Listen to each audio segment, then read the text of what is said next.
Hi folks and welcome to DevTrends. Today we're gonna talk about Sapper, new isomorphic framework based on Svelte, utility-first CSS framework called Tailwind CSS, and where to get great knowledge about application UI for you as a developer. So let's start with Sapper. First thing first, Sapper is built on Svelte, and Svelte itself is a JavaScript framework built by Rich Harris, which presented a pretty clever idea.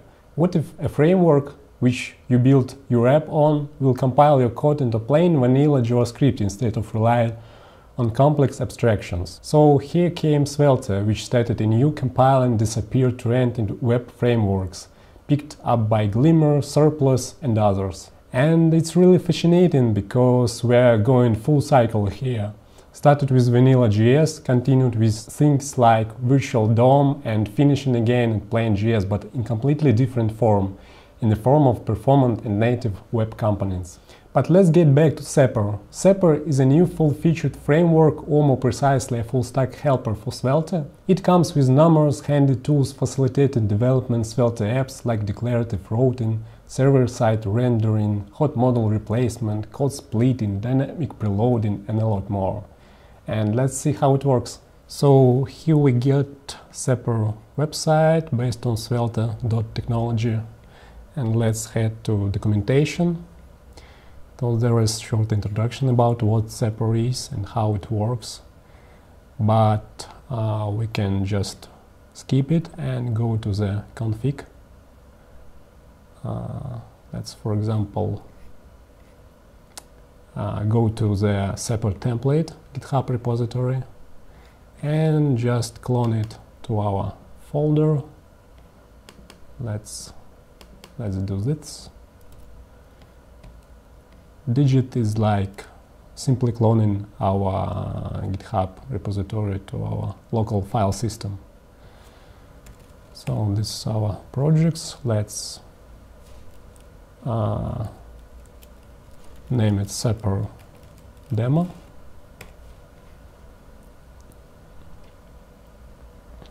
Now we're cloning the repository. Okay, it's done. Let's change directory. So this is our structure. Let's do npm install here. And let's go to the code. And let's add this folder to our workspace. It's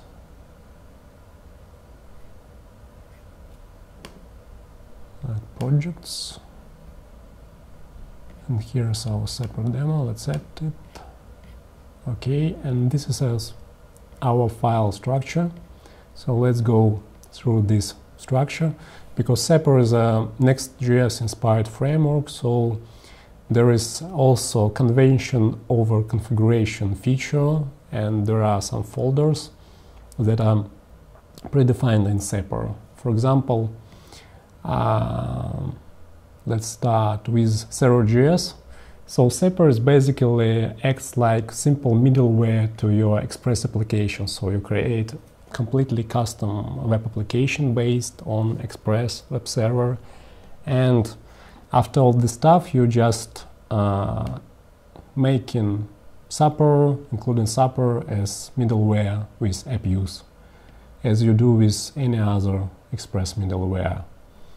And also worth noting that there is a static folder which are served with Express serve static, and this folder is assets, and all these files are served to the client as is. So this is like your static folder for the project.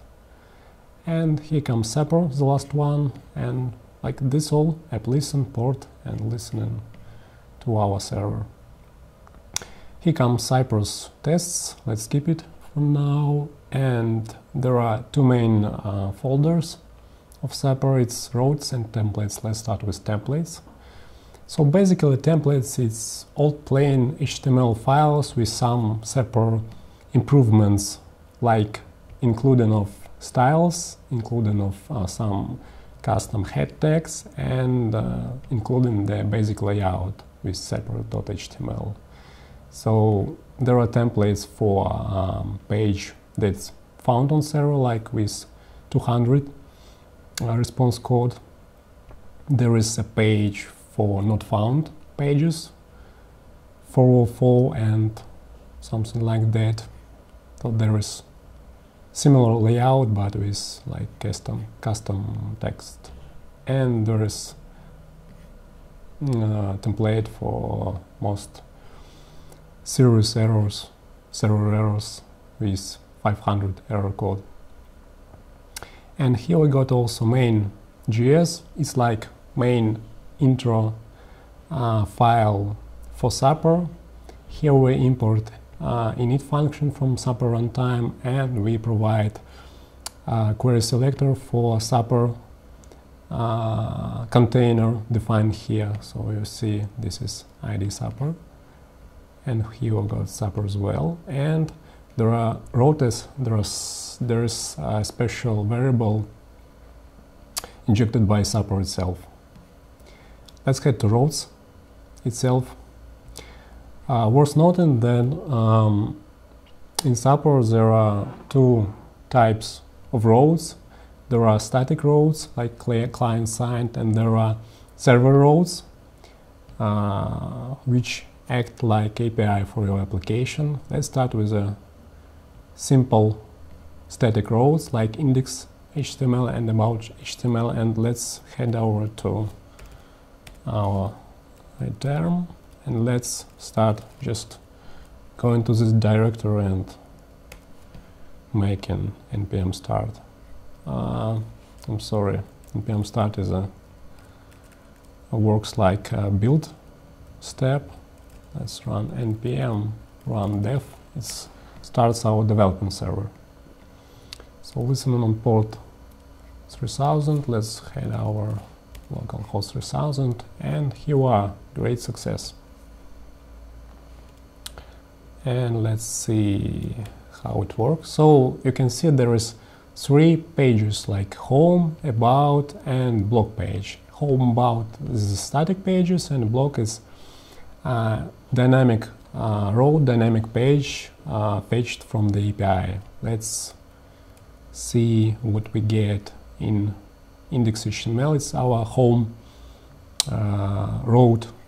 So there is again simple plain HTML but powered by Svelte. So it's basically a Svelte component. So you can see here layout tag where all the layout resides. Also there is a style tag. This is scope styles for this page, and this is our script. There is Svelte component importing layout, and then like showing this page there, the container component is layout here, so it's here. So that's all for Index HTML. About HTML is working as well, similar to home page, and you can see by the way that this component, this Svelte components, is highly inspired by frameworks like Vue, because there you got these 3 structures as well, like your HTML, your template file, your template chunk, your style chunk, and your script chunk, all in one file. And here are things going to be interesting, because here comes blog. It acts a bit different than static pages. We got here as well index HTML file, which serves at the root of our blog road. And here we see recent posts from the API. So here we got JavaScript file with all the posts. It acts like a simple local database. So when we head to index HTML file, we fetch the blocks from this road. So this is server-side road, api.blog, and this road is found here, index.js, so it's one-to-one mapping. So index HTML and index.js in blog directory. And here we just import posts from post.js. Files starting with underscore don't act like roads, it's just custom scripts. Here we just stringify its contents, and with simple request we send these contents to the client as we do with simple Express application. So let's head over to index.html. So you can see first we fetch these posts from API block, and then we destructure it to include in this layout in this template. So each post is post. Syntax is pretty similar to handlebars, most staged, template engines and stuff. So you see there is a loop and all our recent posts are here. And when we navigate to the post page, there's another cool thing. So let's head over Slack HTML. There is special notation with square brackets of this file. It means that this template file acts like a placeholder for different rows, different dynamic generated pages and rows. So here we got Slack.js, we just looping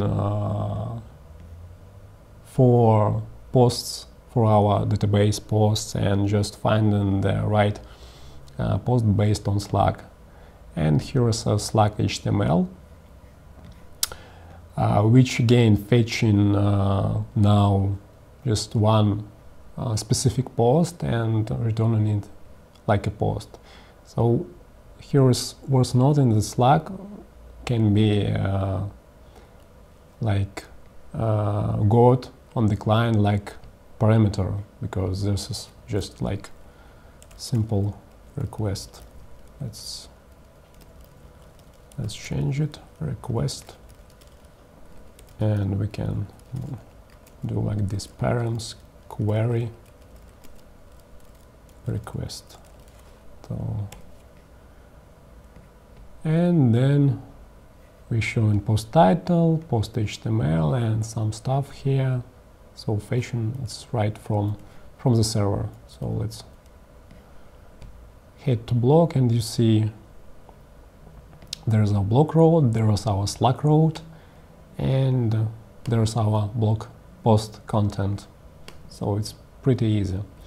And also worth noting then Sapper itself includes a very useful feature called assets prefetching or whatever like. And if you just see, if you move your cursor, your mouse cursor to the block navigation point, you can see that our blog titles, our blog posts are prefetching from the server.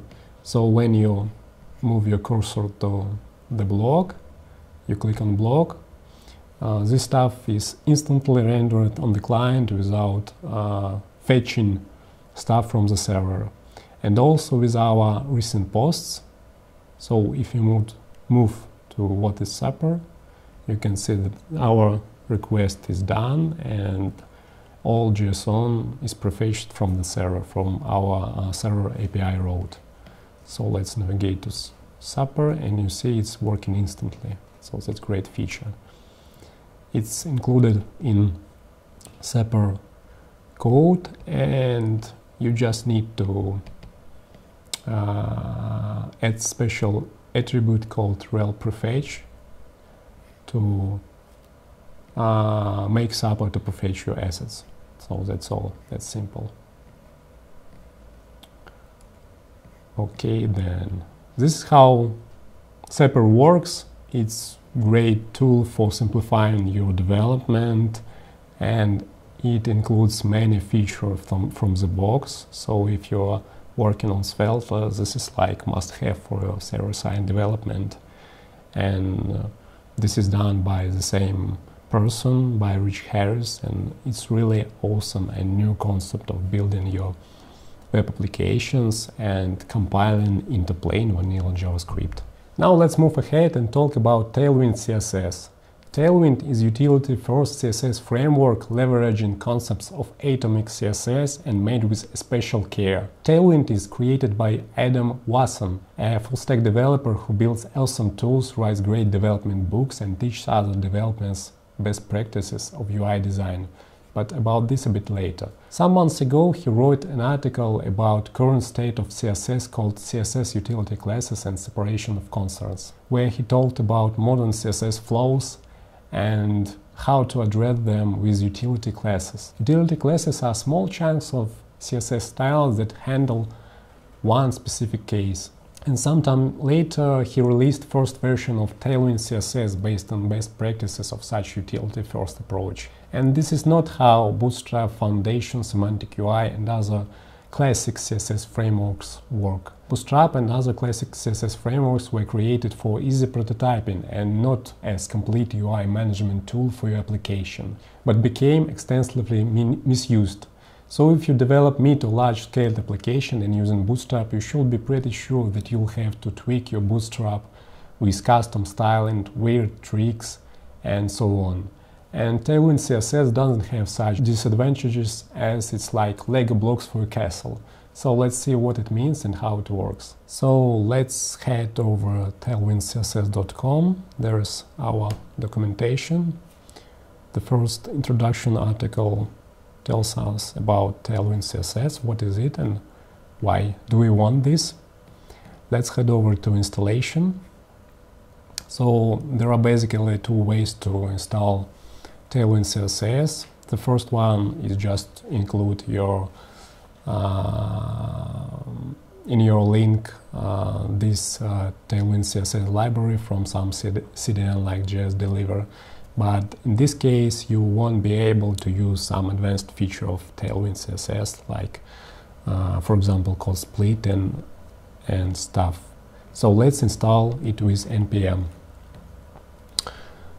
Let's head over to our iterm.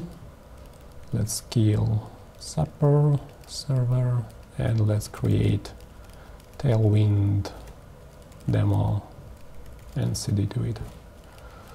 Okay, let's run npm init here and install Tailwind CSS here, right here in our application.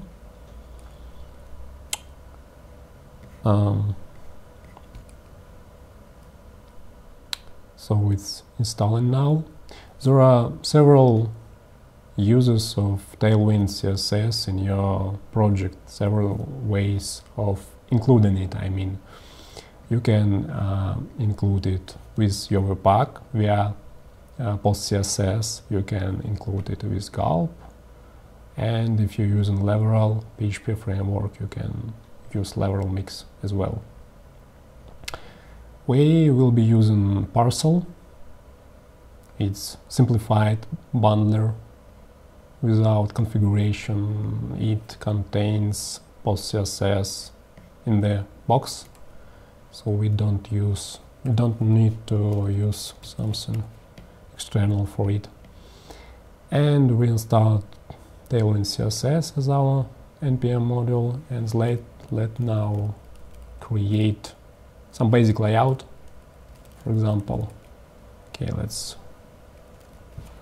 close remove folder. Let's close our folder and files as we don't need them anymore, and let's create index HTML and index CSS files. Yeah, code is not supported. Why not? Okay, never mind. Let's do it here. Add in folder projects Tailwind add, and let's create index HTML here, and let's create index CSS here. Here we'll create some basic layout with them, and here we'll just include our index CSS. Let's write some styles here, like background black and div like hello world. World's world. Okay.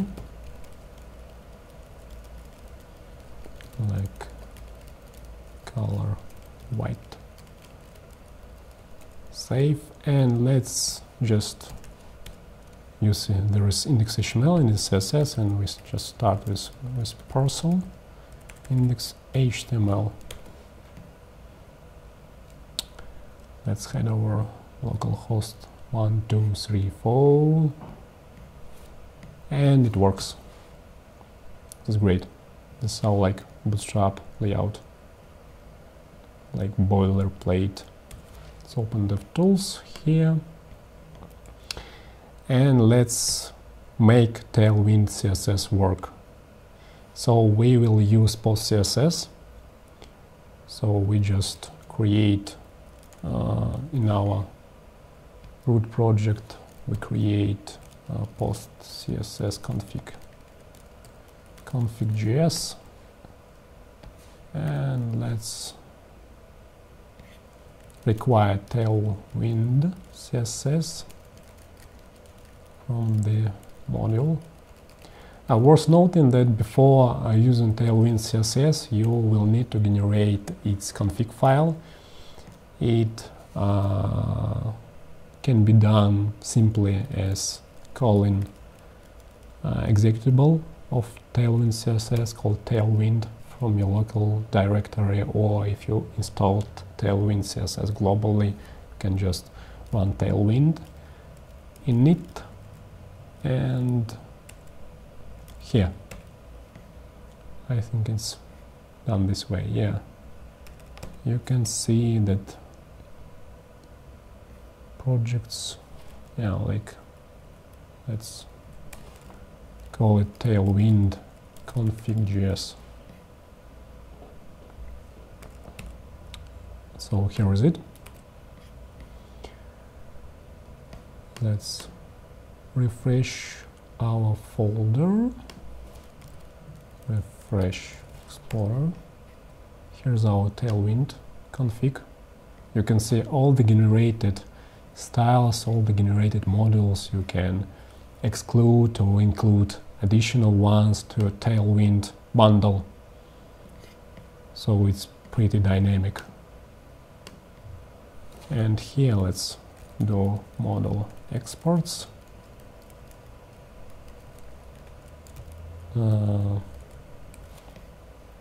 Let's go over to the documentation, plugins, yeah. It's post CSS format plugins, and here we call Tailwind CSS as a function, and we provide the path for our Tailwind config file here as an argument. Tailwind config.js, like that. So let's save, and hopefully it's be all right when we run parcel again. Let's check. Our document console is good. Our style sheet. And another thing I forgot to add is basic layout in your Index CSS file. So in order to include Tailwind, you should use such text like Tailwind preflight and Tailwind utilities. It's like different assets that Tailwind includes in your project by default, like preflight contains normalized CSS and some other stuff for bootstrapping your application, and Tailwind utilities are these utilities itself. So let's include Tailwind preflight in our Index.js here, and Tailwind utilities. Let it be here. Let's save. Will it rebuild?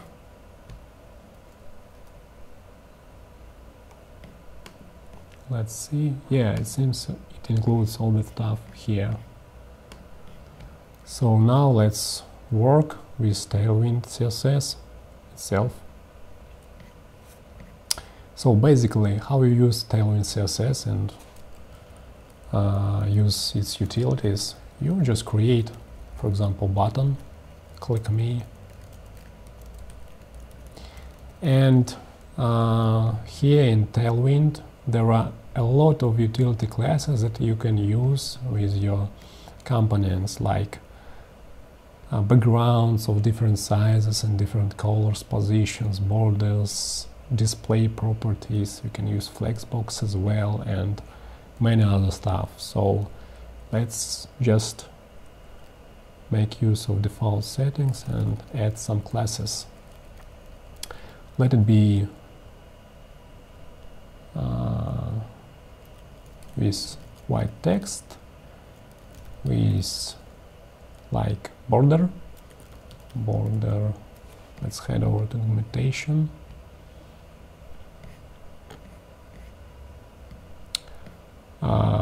So there is class, there is some modifiers of this class, so we need like border, for example, like 2. So it means this border will have 2 pixels from all sides and be border side width, and it will be black, for example.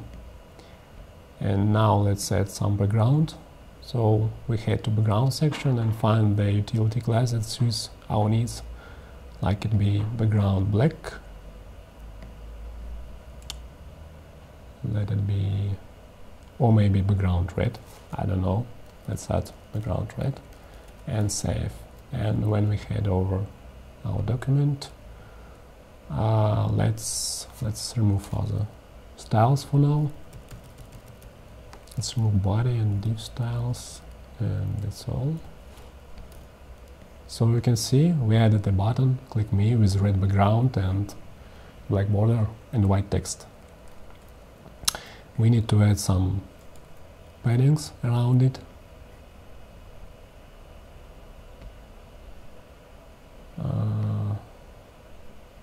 So just head over our index.html. Let's create, for example, background white, because it will look better, black, and border, for example, like gray. And let's add some padding. Let's see documentation of spacing here.